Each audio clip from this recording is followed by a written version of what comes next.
We'll move on to this.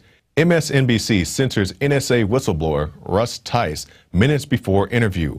Boiling Frogs Post broke the news on the NSA's targeting of political candidates, elected officials, federal judges, law firms, and activists, including candidate Barack Obama, revealed by veteran NSA officer Russ Tice.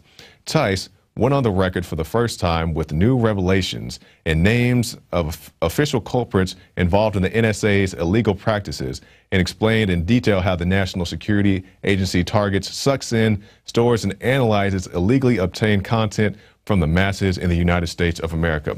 And for more on this, we have the special report from Leanne McAdoo outlining these big tech companies' ties to the NSA.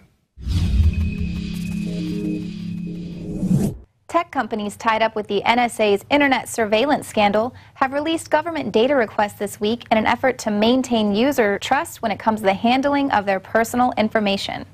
Combined figures from Facebook, Apple, Microsoft, Yahoo, and Google total about 40,000 requests from law enforcement since December 2012. The most common requests concern fraud, homicides, kidnappings, burglaries, and hoping to prevent a suicide. Noticeably absent are requests concerning national security. That's because a government gag order prevents the tech giants from releasing that information. These figures only represent user data that was provided after being served a warrant or subpoena. It does not represent FISA requests, which is what the NSA uses as part of the PRISM program. According to numbers from the Boundless Informant program, these figures are 100,000 times less than the 3 billion pieces of data it mined from U.S. servers in March alone. According to leaked PRISM slides, the government has direct access to server systems. But one tech CEO said that would be impossible unless the government had breached the servers. Now, Obama referred to the NSA receiving metadata in bulk. He said the bits of information called were telephone numbers, a location, and the duration of the phone call, assuring that there was no names or no content in the database. But if there is no content in the database, then how does the FBI retroactively gain access to the content of your phone calls? It's not a voicemail, it's just a conversation.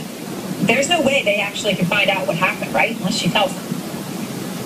No, there is a way. We certainly have ways in national security investigations to find out exactly what was said in that conversation. Welcome to America. All of that stuff is being captured as we speak, whether we know it or like it or not. NSA whistleblower William Binney spoke of an even earlier surveillance tool in a recent interview with Democracy Now!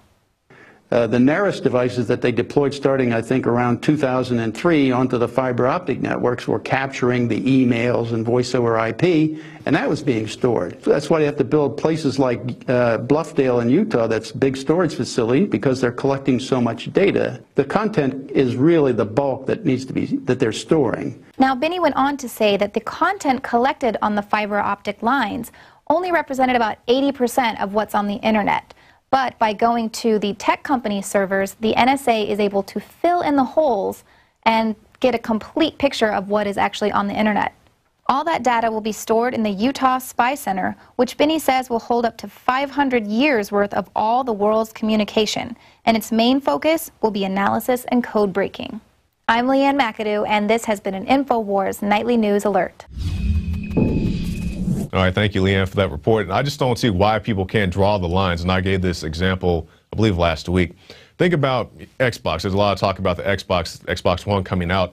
Xbox is made by Microsoft. Microsoft is alleged in the PRISM scandal, but they have these things such as the Xbox One that have retina scans, voice recognition software. They can tell if you're enjoying the game. They can tell how good your heartbeat is going, but nobody thinks that this thing could be used for surveillance purposes. It's just very naive to me to think such a thing.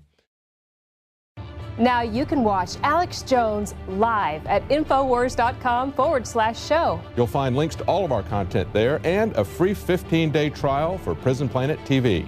You can also browse the network, the InfoWars Nightly News, and over 60 movies and documentaries all together in one place. You can watch the Alex Jones radio show live as it happened. So check it out, Infowars.com/show.